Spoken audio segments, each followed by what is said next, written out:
Good afternoon from Sacred Space at Titania's Realm. This is Tanya Aarons coming to you from Brisbane, Queensland, Australia. It's the 4th of February. Not quite sure what time it is. Let me just have a quick peek. 3:25 p.m. I've just dragged myself out of bed. I went to have a little rest. And you can probably hear my voice is quite deep.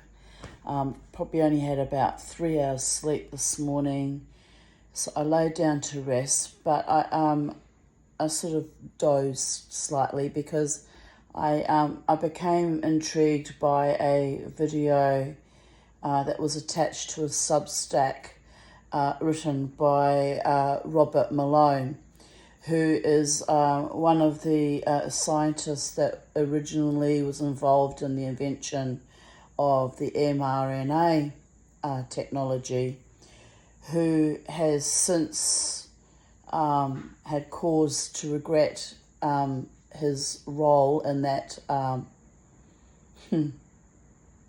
debacle that has led to a global population now being decimated. So I was listening to that video that he attached to the Substack, which was made on the 23rd of January 2023 at a conference in Sweden. And in it he discusses the psychological fifth generation PSYOP that has been unleashed right across the globe, and I completely concur. And I also concur that it has actually had been put into practice probably as far back as September 11, 2001, and has been lockstepping and building in crescendo, in particular in the last 2 decades. I didn't have the academic capacity. Certainly didn't have the support from any peers in academia, since I'm not an academic. I'm a failed academic. I was actually driven out of university at a very young age by the most incredible malfeasance.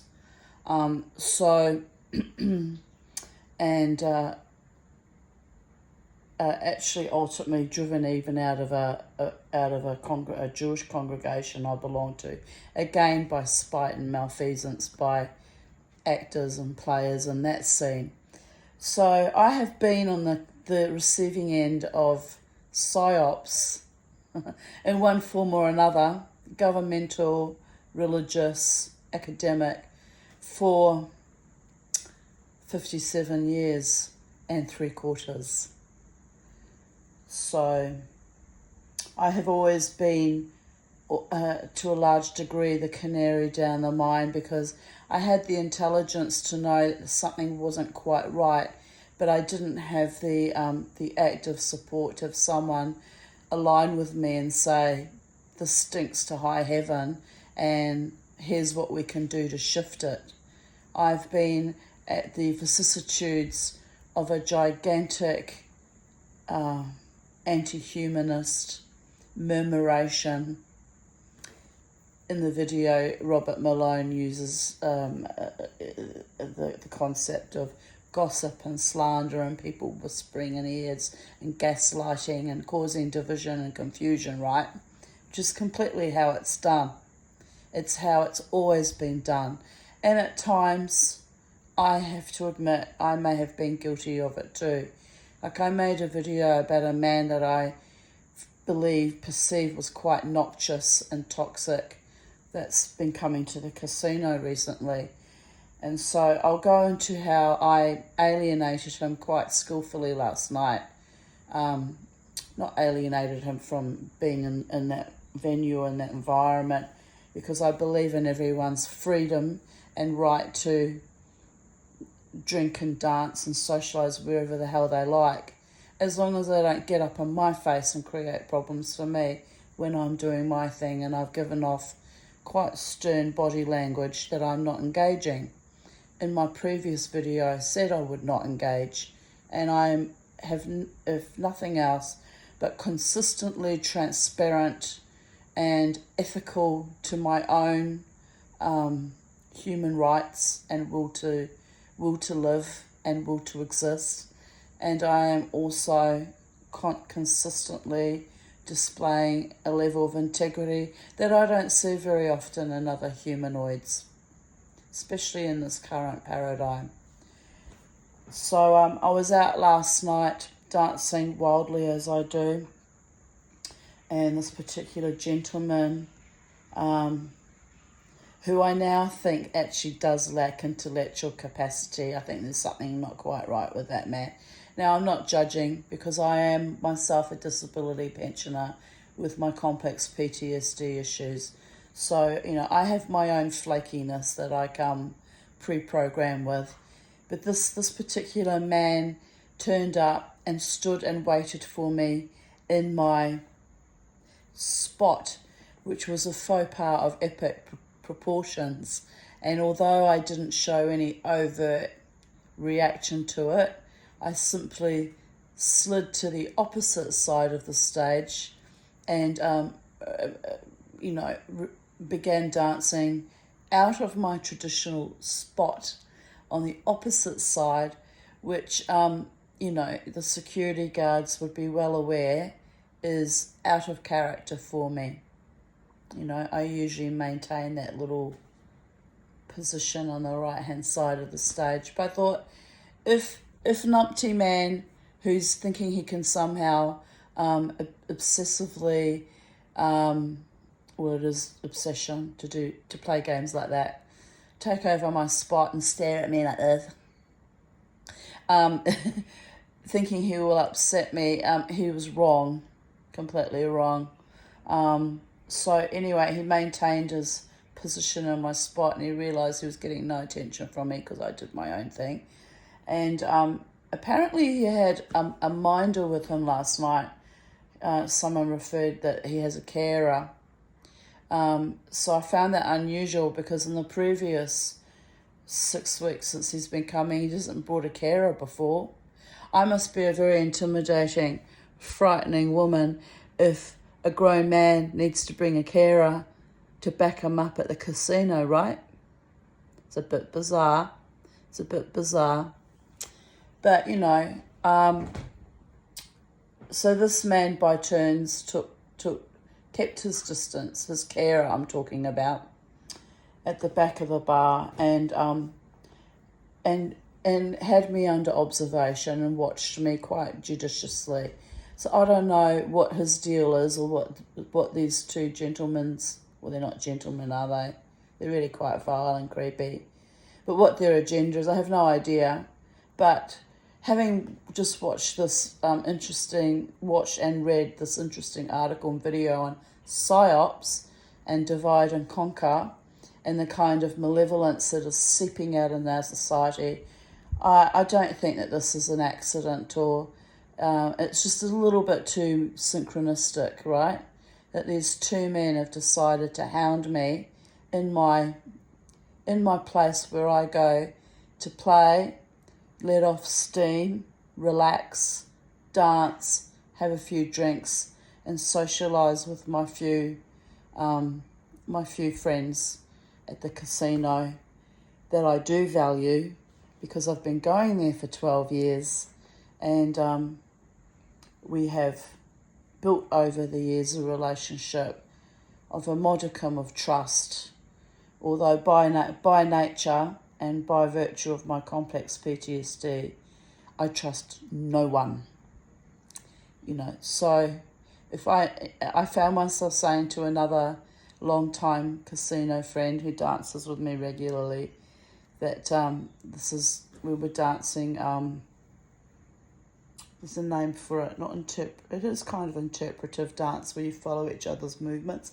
And I explained to Len that this is an example of trust. So, but ultimately, in the broad scheme of things, it behooves one to trust no one, especially when you're a woman on your own out in the night, right? Anyway, the person's name that's been weird and creepy that I've mentioned before in my videos is Anthony, and I don't know the name of his minder or carer, but Anthony, after taking up my spot to basically piss me off, it didn't really succeed because I am a grown-up and it's public space and I don't have to be in my spot. But it was just such a deliberate, infantile act. Realised he wasn't getting anywhere, so he wandered around the rest of the night, talking to everyone, which is fine, do your thing, live your best life, mate. Get out of my face, but live your best life. Anyway, he could not help himself. So as the night escalated, and as I got more and more tired, because after dancing for 4 nights, I do get rather tired, he came to approach me when I was sitting down with 2 other gentlemen that had joined in with my friend Joe and I earlier in the evening. We'd had a lovely time. And Anthony decides to come and approach me. Well, I just turned in disgust because I will not engage with someone that I deem to be psychopathic or toxic or verminous or just parasitical. I've had entire relationships with men in that scene even who were parasitical, using, a bit rapey, quite frankly, and just utterly abhorrent. So once my CPTSD antenna, which is well honed now from many bitter, horrific experiences, once that antenna starts twanging, I've had early red flags like I've had with Anthony, because I confronted him on parasitizing on my friend Seagal. I actually confronted with him openly a few weeks back. So he now wants to be my best friend. No, you will never be my friend or an ally. I don't want you in my energy. I don't want you near me. I don't want to see you. I don't want to smell you. I don't want to sense you. But unfortunately, this doofus brains thinks he's going to hang around me, right? So anyway, he approaches while I'm sitting with these 2 gentlemen, and I had already mentioned to one of the gentlemen, these new men that had been coming along too, that I didn't like this particular Anthony personage, and that I will not be engaging with him, because they all think it's some kind of game and some kind of titillation, some kind of schoolgirl fetish or prank. No, perfectly serious. So Shano, I think was the name of the man I was sitting with, grabbed my hand and said, "Oh, look who's here. Your boyfriend, he wants to talk to you." I said, "I don't talk to this person. I will not be engaging with it." So and I must admit, I was a bit immature. I turned away and I was making vomiting. I felt a bit like Lana, because Lana used to treat me like an animal like that. But Lana was obsessed with me to the point of she would call me in my home. I had to actually take her to court. She was quite toxic and evil and insane. So although I was exhibiting the same schoolgirlish behaviours of going blah, I won't be engaging with him. I will not engage with him. So anyway, what happened? He wasn't satisfied that I was ignoring him. Will not be ignored, which proves to me there's some level of instability, because that's how Lana behaved when I completely cut her out of my life. She did start off being an acquaintance in the beginning, unbelievably toxic, and damaged my potential love affair with a man that I was very, very keen to have in my life. Another toxic fiend, but never mind. 9 years later, we're still recalibrating from that. which is why you can see I have zero tolerance for idiots, narcopaths, narcissists, sociopaths, psychopaths, or the mentally deranged that are so deranged that they will not pick up the cues, that I don't want anything to do with them. And I can understand if you don't have that level of mental capacity. You know, I can have compassion from a fucking distance. I don't want this person around me. I really don't. But I don't have any control over it because it's a public venue, and I'm very conscious of that. And I'm also very conscious that I would not want to be a bully and to marginalise and isolate someone who wants to go out and have a nice time. He's within his rights to do that. I just don't want him near me, and I've made that clear. So what happens? Finally, because Anthony Creature is obsessed,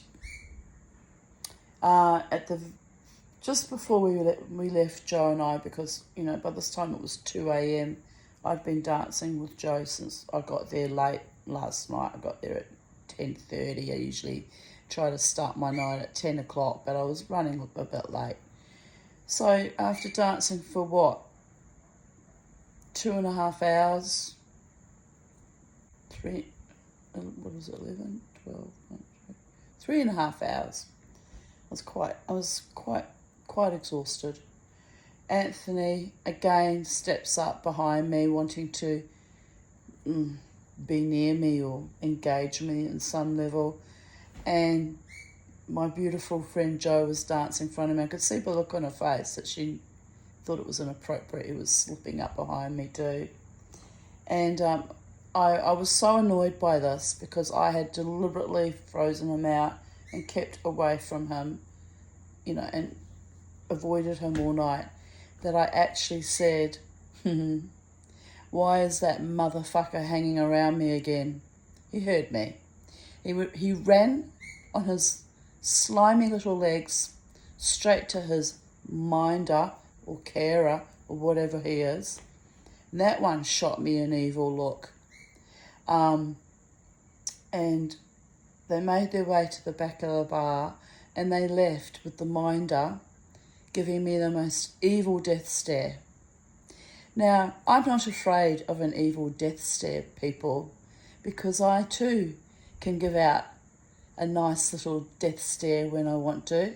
So I just held his gaze and, you know, returned the compliment. So that was my night last night. My night that is meant to be joyful, triumphant, defiant, fierce, courageous, and life-affirming is not ruined, but affected negatively and impeded by some graceless, toxic moron yet again.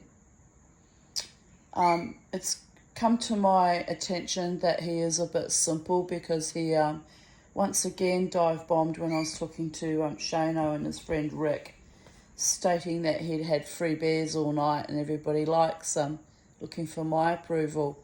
So he seems to think that, I guess his love language is about how he can get freebies and be fawned upon by women who he admitted to me in person weeks ago that he just wants to use and abuse because he said, I don't want her, but he takes the free drinks, right? This is why I had an issue with him. I can't stand people like that. I had a love affair with a man that was such a user and a parasite. He came to my home, said he would never set foot in my home again, but he was happy to take a TV off me. You know, I mean, I gave it to him quite willingly. I said, I have a TV I'm not using, you need a TV here. But, you know, and then came and stalked me for years in that scene with all his other girlfriends sneering at me like I was some sort of dirt. But I was good enough to be used and abused, right? This is why I have reached a point in my life after that heartache over that particular man, that when I see a man behaving like that, psychopathic and Machiavellian, and just sheer using and abusing and parasitising, that I have zero tolerance. Nobody but nobody, even my worst enemies, deserve to be treated like that by a man. For what? For their self-aggrandizement, or so that they can utterly demean and destroy you. Is it any wonder that I don't want anything to do with this one who's already shown his true colours? And why would I anyway? Not the least bit interested in him. It's revolting. So anyway, so that was my evening. My jaw's hurting. I'm really upsetting myself. Even my jaw hurts. I shouldn't upset myself over these Neanderthal gronking bottom-dwelling scum. But this is the place where I go to enjoy my life, and that's the culture I'm surrounded in, that I have had to rise above and rise above and rise above over the course of the last 12 years.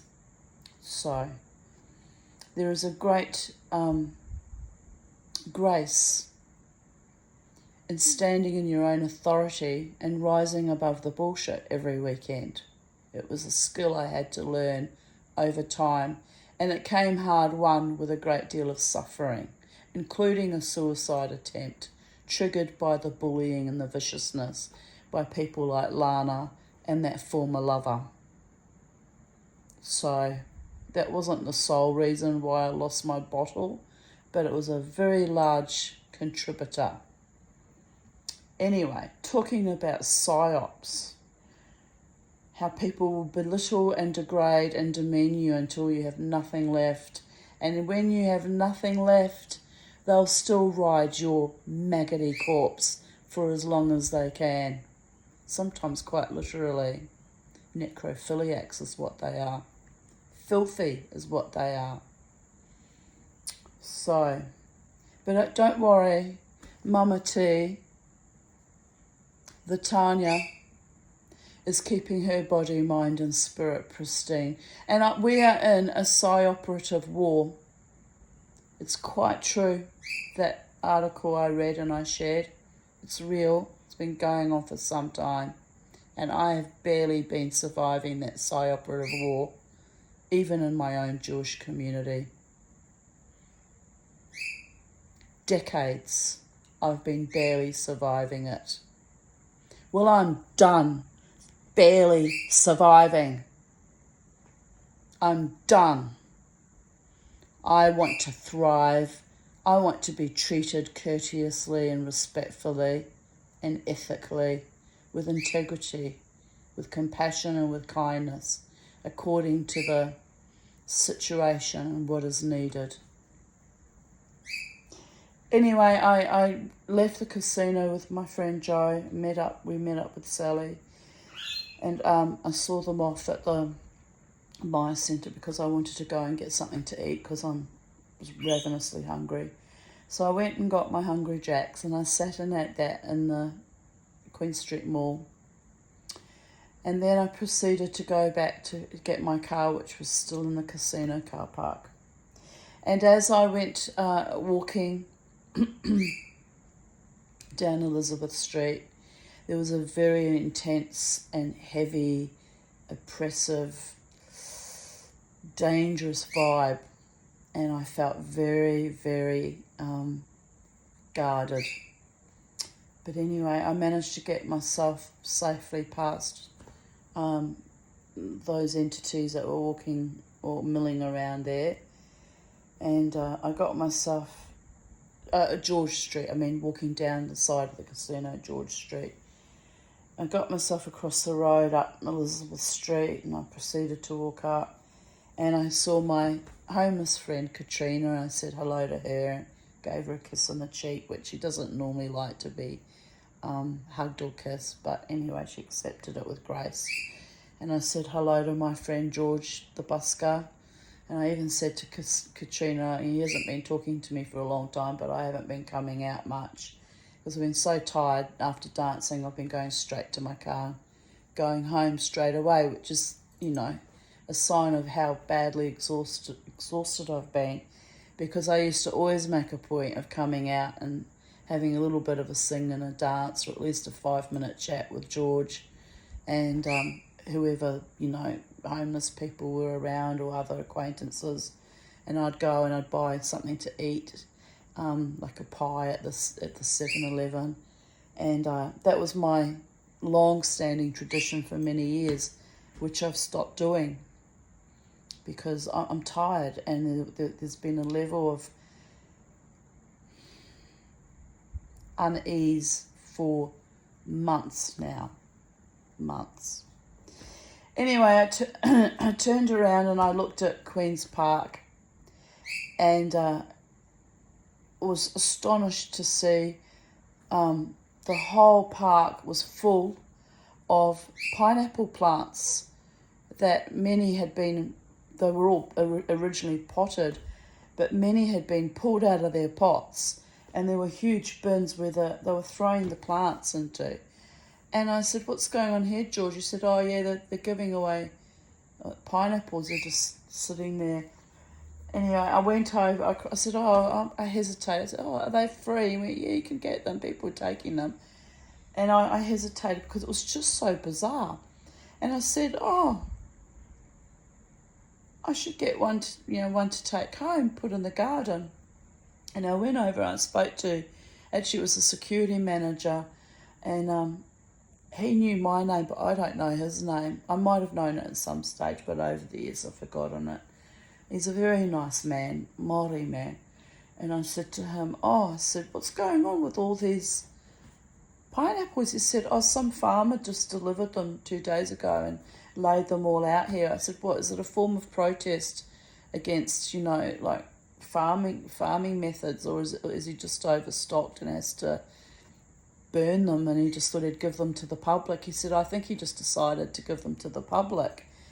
And he said, "But there's no fruit left." He said, "People have gone and snapped off all the pineapples and left the plants." And I said, "Oh, well," I said, "I've missed out on the fruit." I said, "Did the homeless people get the fruit at least?" Because I always worry about the homeless people, even though I'm not in a financial position to support them much. I always advocate for the homeless people before anyone else, because they're marginalised and they're impoverished and they're largely spat on by society, which is disgusting. So anyway, the security manager smiled. He said, "Yes, the homeless people did get pineapples." I said, "I'm very happy to hear that. Very, very satisfied with that." I said, "I don't mind that I don't get the pineapples." And he's looking at me trying not to laugh. And I said, "Oh, well, I'll just take one." He says, "You can have as many as you want, love." He said, "They're binning them." He said, "People are chucking all the plants out and taking the plastic pots." And there was one Asian lady that had about 20 plastic empty pots all lined up, 20 or 30 pots. I suppose, a plastic pot is worth probably 50 cents or $1 each, So, but I looked at him, I said, "Are they insane?" I said, "You can't eat plastic pots." I said, "You can sell them maybe or plant other plants in it." I said, "But the precious thing is the actual pineapple plant." And he's looking at me, and I went, "We're in the middle of a fucking apocalypse." And I said, "And food is primary." And I said, "And food is about our survival." And this poor farmer has had to give away his crops, his beautiful pineapple crops, lay it all out in this entire park, I said, which to me is a form of protest. But he's also making sure people can at least use them rather than just burn them.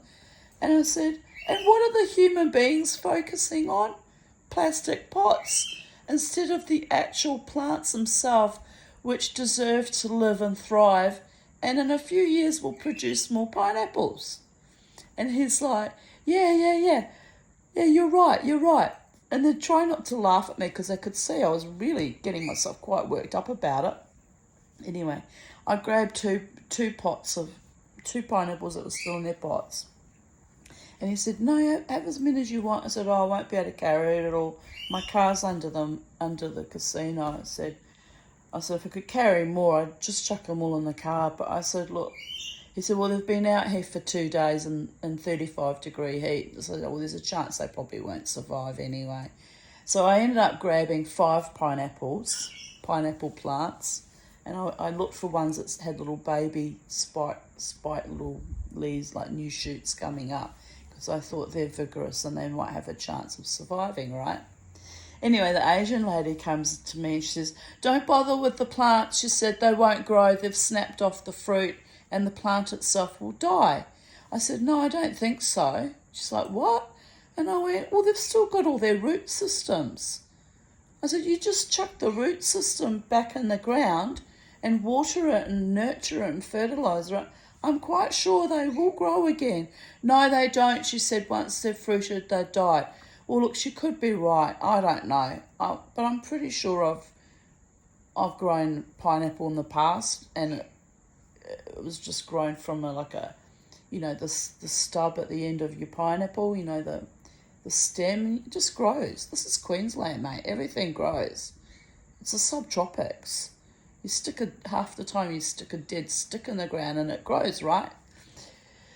So anyway, she's arguing with me because she wanted the plastic pots and I wanted the living things that have potential to flourish and thrive and to go forth and multiply and produce new pineapples, because I am an earth mother warrior goddess and I am in tune with the multiverses, and I believe in giving life a chance.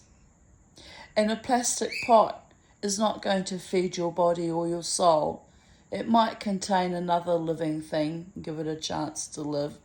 But to me, the primary vital importance was to grab the plants, right? So I was very bemused by this. And I actually joked with the security manager and the other security guard. I said, when I first saw people running around with pineapples, I said, I thought it was some kind of swingers fetish. I said, I don't know much about that stuff, but I said, I heard something about if you want to swing or be part of some weird orgy, you hang your pineapples upside down or you put a pineapple on the table. I said, I don't engage in that nonsense, but I said, I thought there was some weird fetish going on. Anyway, he burst out laughing. He said, no, it's just this farmer's just randomly deposited them all over the park and people were taking them. So anyway, so I take my 5 pineapples and I cross back over Elizabeth Street and I have another quick chat to my homeless friend and her other homeless people that were sitting with her and George, and I said, have a wonderful night, people. I said, I've had a very blessed day. I said, now I've got 3 pineapples. I said, abundance in the universe is blessing me, and I'm very grateful. And, I said, it's been so almighty hot. I said, I've been praying for a swimming pool. I said, but I realise that's ridiculous since I don't even own my own home to put a swimming pool in. And because Katrina looks at me, because that's a bit of a faux pas on my part, because although I don't own my home, at least I have a roof over my head. She doesn't even have that, So it was a bit of a faux pas, but it wasn't meant in a derogatory way. I was just whining about not having a swimming pool. So I guess my daughter calling me a bougie mama, as in bourgeois, entitled and spoiled, is a little bit right. There is shades of me that gets a little bit entitled and spoiled at times. But you know what? As a human being and as a woman and as a warrior goddess, I'm entitled to be a little bit bougie and spoilt at times, because I have lived in dire poverty for 28 years. And in real terms, even more, 38 years, because although 10 of those years I was married and had my own home, my husband kept me in dire poverty even then. So, hello, Mama T is a little bit bougie now because she's upgrading her lifestyle and hoping for a better outcome in the middle of a zombie apocalypse and a COVIDian cult, death cult, and a whole world gone mad, and a gigantic 5th generation psy operation unleashed on the entire planet. Little old me, who's been trying not to die for nearly 58 years, is deciding to be bougie and entitled and a bit spoiled, and is wanting what she wants and claiming her right to success and to flourish and to thrive and to have pineapples. Well, they were free and they were going in the bin. Like, let's not be stupid here. Free food, people. Never turn down free food. I am a second generation survivor of a Holocaust survivor and a mother in the Nazi regime. So I know, well, I don't have direct experience of it, but I have the second generation trauma issues of real hunger and privation. So let's not be too, ridiculous now. Free food gifted by the gods or some probably very distressed farmer who's worried about going broke, and please God, I hope he doesn't suicide after, because that happens to farmers, has generously offloaded his crop on the Brisbane City at Queen's Park outside the casino. And there is a certain bit of irony in there. It might not have been a deliberate protest, but I am able to see the irony behind that. Here we are in Queensland, the Sunshine State, the Pineapple State, and people who work hard on their land, trying to keep their land together, are having to give away their crops. And watching them go into big bins, being thrown in massive big bins in favour of the stupid plastic pots they came in, nearly killed me. So you can see that my ancestors were farmers, and that I am a daughter of the planet Earth, and that I value the land I stand upon, and the food and the produce and the beautiful trees and plants that come forth from it. That is my religion, people. That is my faith. That is what I cleave to in these crazy, dark, inverted times where farmers are forced to give away their crops, throw them out for the taking. It's distressing. It's distressing. So anyway, I gathered up my 5 plants and I carried them, and I entered back into the casino, and about to go down the lift, and the 2 security guards that guard the entrance there said to me, "What are you doing with those?" I said, it's free food. And I said, and actually, quite frankly, I said, it's been well documented now that bromelain, which is an enzyme in pineapple, has been found to be helpful with COVID. I said, I hope I don't catch COVID. I don't want to have COVID. But I said, eat pineapple, people. It's got a natural protective agent with the enzymes in it, the bromelain. And anyway, so then the other security guard said, "Oh, that's a load of nonsense. I don't believe that for one moment." This is the problem, people, is people are not educated on what's actually helpful and productive and life-affirming and healthy and life-saving.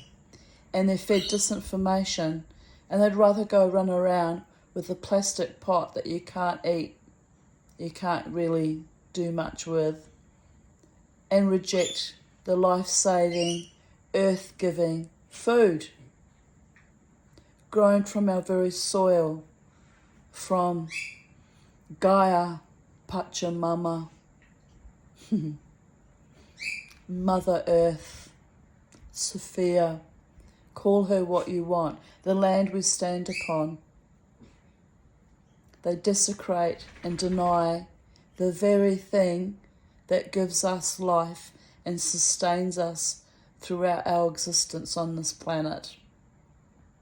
They'd rather have the plastic, which, to be fair, originally did form from, petroleum, and is formed from the fossils of once living things. So it's not too far removed from Mother Earth and nature. but it's been corporatized and mediocritized and syncretized into something death cult and anti-humanist. I'm talking to you on a phone that's made of plastic too. So are you with me? Are you keeping up with me here?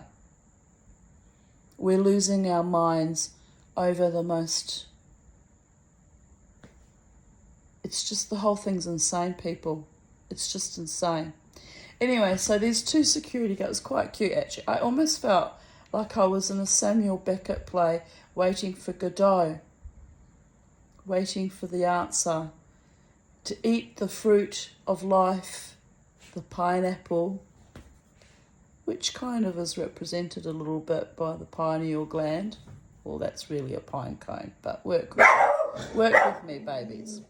To eat the stuff of life, to rejoice in the sweetness, and in the Beauregard, and in the bromelain enzymes that might actually prevent you being a nanobot or something. Anyway, it's really got me thinking. Anyway, I left these two security guards arguing because the other gentleman agreed with me about the bromelain. He'd obviously read up on it and he was aware. Thank God.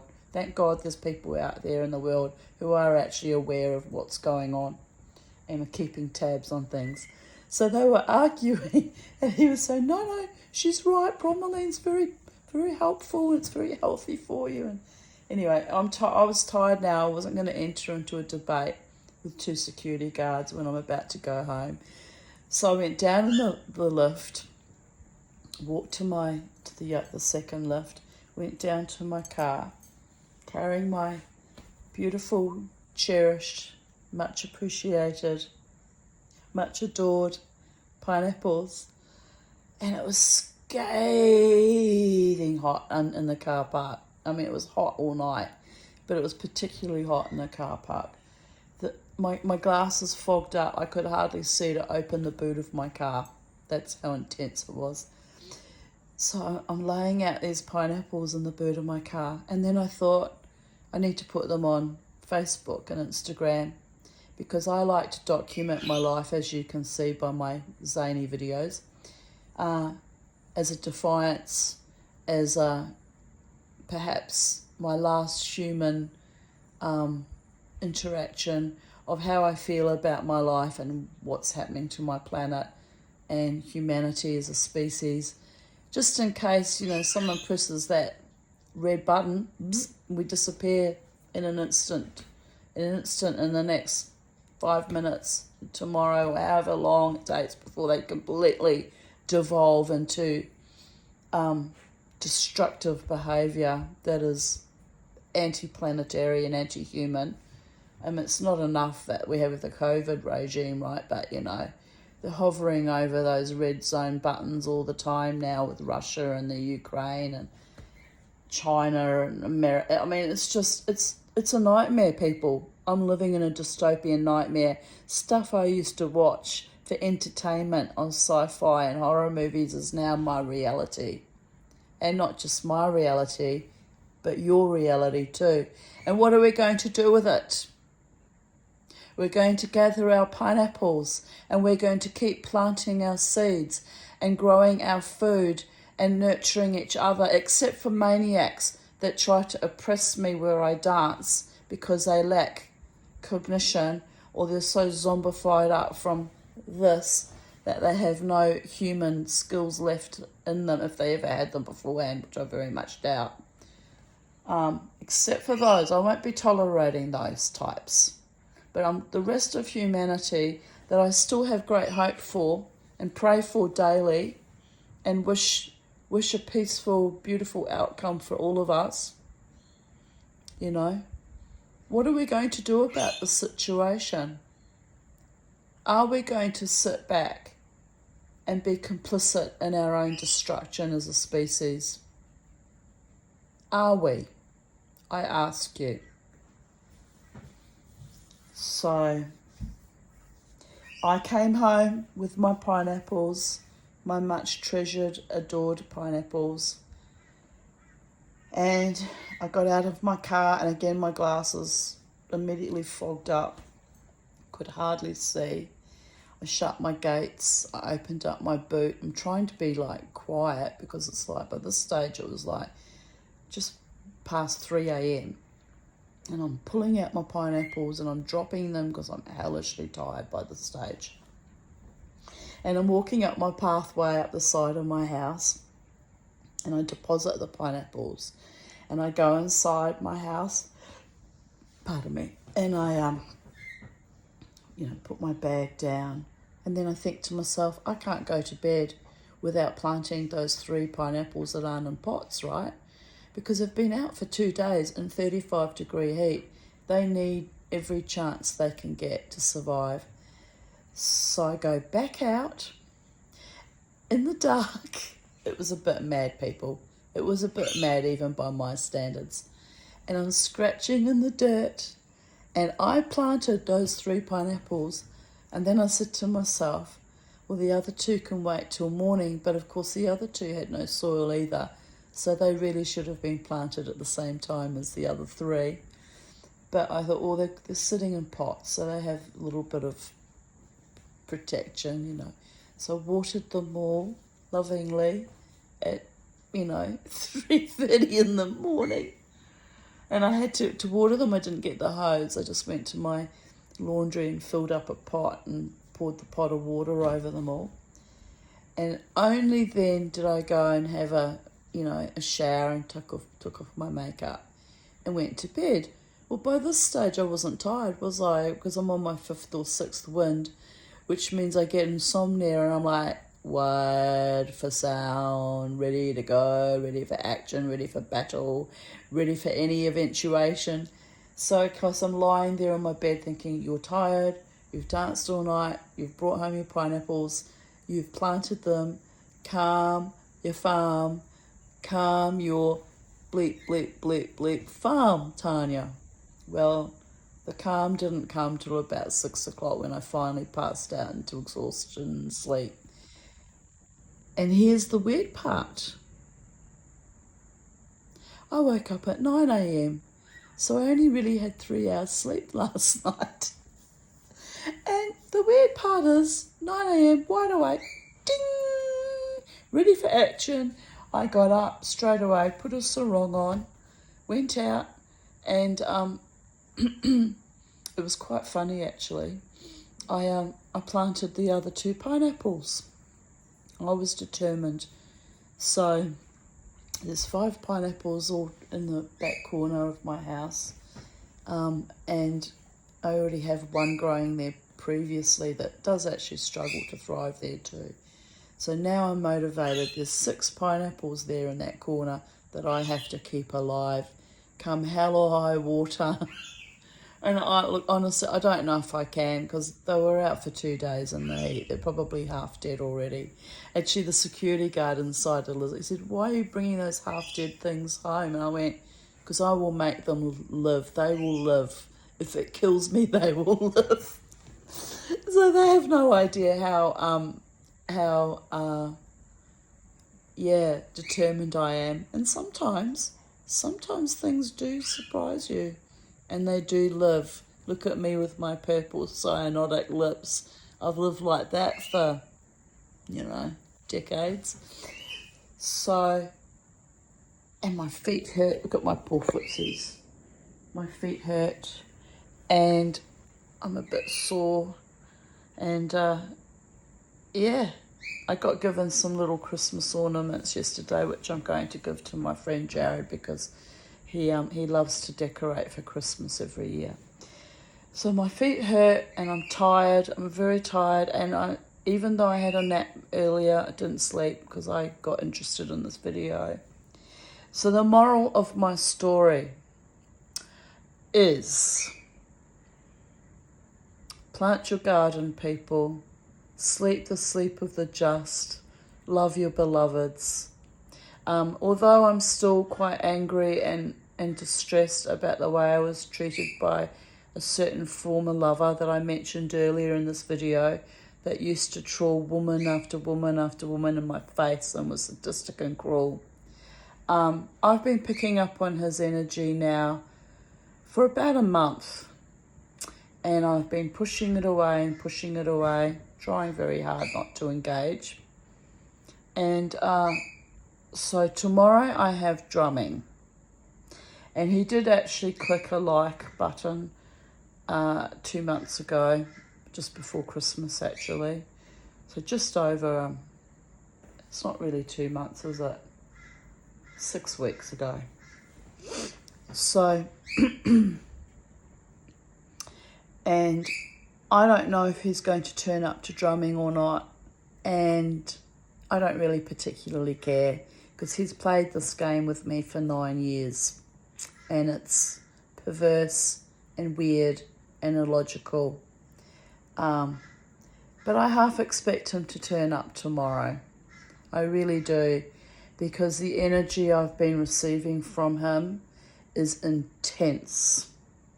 And all these other little sideshow alley games played by other malevolent spirits similar in modus operandi to him, like Anthony, are a sign from the multiverse for me to be on my highest alert, to expect the unexpected and perhaps even be pleasantly surprised. All right? So I'll see how I feel tomorrow. If I wake up and the energy feels off and icky and, quite frankly, shit-stained, I won't be going to drumming, because I will not buy into other people's psychological games or control dramas. But usually, because I'm of a particular defiant and stubborn nature, I usually maintain my integrity and hold my own ground, and I usually do go to drumming. Even when the former lover has turned up, I have maintained my little hold on planet Earth there at West End and stayed the duration. So I'm a warrior goddess, and sometimes I'm a bit of a worry, but I don't let any human man intimidate or desecrate or decimate my spirit. I've had decades of that, and I will not permit any viciousness directed at me that is based on infantile, petty jealousies and adolescent, capricious, Machiavellian nastiness. Based on what? The man didn't want me. That was quite abundantly clear. And yet he's played this game with me for 9 years. So we'll see. We'll see what happens tomorrow. You know, there's no beneficial outcome out of that lost, broken, actually stymied and perverted and destroyed love affair that was ruined from the very beginning by jealous cohorts of his and jealous cohorts of mine. The relationship never stood a chance. And for that reason, I personally gave him chances, because I did not like that it was interfered with by other parties that had no business climbing into my bedroom and having a ride on my life. So I'm talking figuratively speaking, not literally. So those evil entities that were so jealous and spiteful and vicious have crawled away to their own immolation by now, by natural law, natural God-given law. So I'm satisfied with that. So if this man still has any moral integrity or decency or love for me, he'll have to demonstrate that himself. But I don't think he's capable of it. I really don't. You know, the last time I saw him was at drumming 2 years ago, and he trawled yet another woman and came up and went, "Goodbye." I mean, look, honestly, it's no wonder I'm triggered by this Anthony dude, because he behaves with the same level of psychopathology. And it's funny how these types always need a minder or a bodyguard. They can't meet me on their own level, you know, like real men, like adults. They have to trawl some other flying monkey or enabler into the picture, which I just find an act of cowardice and immaturity and crass behaviour that I just completely lose respect for anyone who does that. You know, I really do. Fight your own fights, people. Be your own warrior, god or goddess. Grow some balls. I realise that sounds sexist, but you know the expression. You know, I wear my balls very high, darlings. Just saying. Anyway, it's a beautiful day. I'm very blessed. I've had a bit of a crisis because I didn't know for sure if my lawnmower man was going to come and mow the lawns. So I was emotionally verklempt and up in the air about that because the grass was very quickly getting out of control. So he's been, today he arrived at 12:30 with the other mowing man that assists him. And the grass is well and truly mowed. And so Bougie Mama T is very, very satisfied and happy and pleased. And I've paid for it. And now we can roll on with life again as per normal for the next few weeks until it needs mowing again and becomes a problem again. I'm constantly living on some kind of hot shoe shuffle with maintaining my land here, which is very hilly and very it's a big deal to mow it. It is a big deal. So I've got a little bit of a wheeze happening there, if you just heard that. So yes, that's from sitting in the cold air conditioning and then going out into the heat. So let me see. I'll show you quickly before I finish. I'll show you quickly. Here's my freshly mowed lawn, isn't it lovely? So very happy with that. And here are my pineapples. This is my original little baby that, as you can see, is not doing too great. And these are the ones I brought home last night. So lovely. So in spite of my weird psychological operation, 5th generation psyops with morons, life is beautiful. Life goes on.